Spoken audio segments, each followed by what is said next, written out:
Welcome back to some new r/malicious compliance stories, where people comply to the letter, but not the spirit of a request. I hope you had a great day. Thanks for all the likes and comments on the last video. And now let's start with the first story. It's called Not for Tipping. I travel a lot for work, and my company provides a set daily allowance for food as part of the agreement. I'm not someone who splurges on fancy meals, so I usually grab something simple and leave a generous tip to make good use of the allowance. This had never been an issue until my company was acquired by a new organization that's very focused on cutting costs.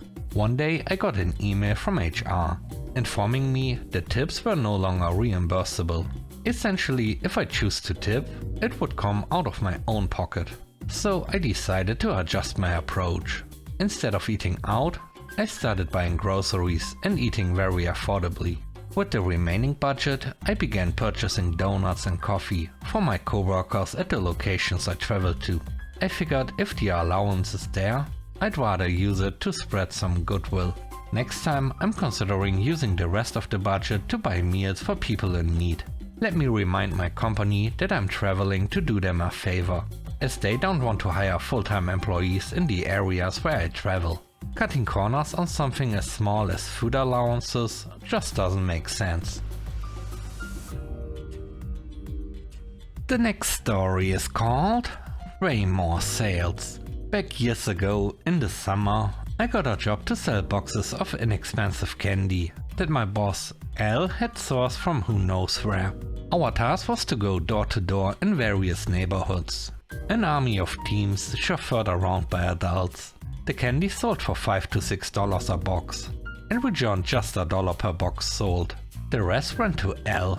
One weekend, Al decided to drive us far from our usual spots and dropped us off in a beautiful neighborhood with lush houses.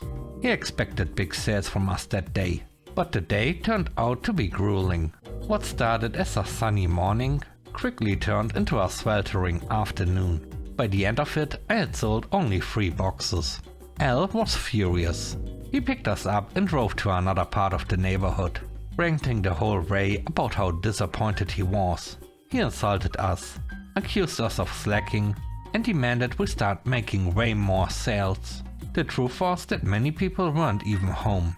Some were on vacation, and the only ones answering were housekeepers or hired help. That's when inspiration struck. In the next neighborhood, we realized we were only a short walk from a convenience store. Using the money we had from earlier sales, we bought inexpensive candy from the store and added it to our collection. We resold those candies at a significant markup, keeping the extra profit for ourselves. Occasionally, someone would still choose one of Al's candies, and we'd sell those too. By the end of the day, each of us had about $30 in cash for ourselves, and just enough to give Al without raising suspicion. We followed his orders. We sold more candy. Al just didn't know how much more we really sold.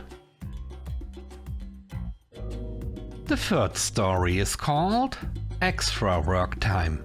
I work as a field researcher, so my job involves traveling to a variety of locations. Because of this, I get paid my hourly wage for travel time. The policy is pretty straightforward. I get paid for travel between the office and the job site, or from the job site to home. However, travel from the office to home isn't covered. At the end of most days, we need to drop off items and resupply at the office. In practice, many of us simplify things and just account for all our driving time, especially since our homes and the office are usually close to each other.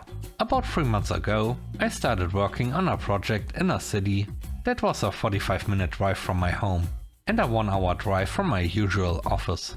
The highway to get there is known for heavy traffic. Conveniently, we also had an office in the same city as the project, so I started using that office for drop-offs and resupplies, instead of driving all the way back to my assigned office. My manager noticed this and asked why I was still reporting 1.5 hours of driving time each day instead of 45 minutes. He pointed out the company's travel policy as outlined in my contract. I explained that if necessary, I could drive to my usual office before heading home, to ensure I was following the rules. He didn't have much to say to that and ended the conversation. For the next 2 weeks I followed the policy exactly, even if it meant adding an extra drive to my usual office. With traffic, this added about 4 extra hours of unnecessary paid travel time over those 2 weeks.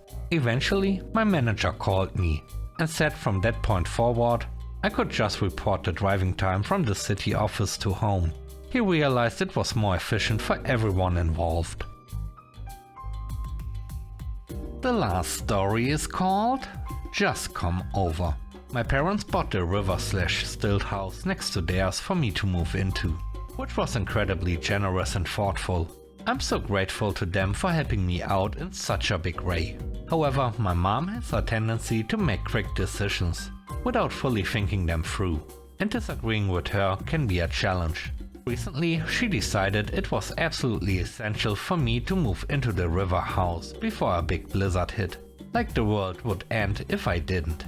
I went along with it, but there was one major issue. The house wasn't finished. The previous owner had passed away midway through renovations, so it didn't have working water or sewer yet. My mom, in her infinite wisdom, decided this wasn't a big deal, because I could just walk over to their house whenever I needed to use the bathroom. She assured me my dad would have the plumbing finished the day after I moved in, or at most 2 days later. Famous last words. I know my dad, and I knew that timeline wasn't realistic. While I don't mind roughing it a little when camping, handling certain bathroom needs with a bucket and a trash bag isn't something I ever want to do. Fast forward to move-in day. Saturday, right before the storm hit. I tried to eat as little as possible over the weekend, hoping my dad could finish the plumbing by Sunday or Monday. Unfortunately, that didn't happen. By Monday and Tuesday, I couldn't hold off anymore. I had to eat something substantial because I was getting lightheaded from low blood sugar. Now it's Tuesday night, 1 AM, and I wake up with nature very urgently calling. I quickly throw on my winter gear. It's freezing cold outside, and rush over to my parents' house. When I get there, I discover the front door is frozen shut. Panic starts to set in as I knock hard on the door, desperately hoping someone will wake up and let me in before it's too late. Thankfully, my mom comes to the door.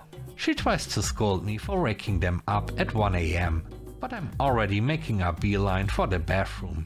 All I manage to yell as I run past her is, I gotta go, and I'm not using a trash bag. After taking care of things, I head back to the river house. My mom, now realizing the situation, casually mentions, maybe I shouldn't have had you move in before the plumbing was done. Thanks for watching the video to the end. I hope you enjoyed it. If you did, please don't forget to leave a like, comment and subscribe. And if you have time, watch another one of my videos. Also, if you want to support me further, check out the channel membership or Patreon. And now, I hope you have a great day. See you soon. Bye bye.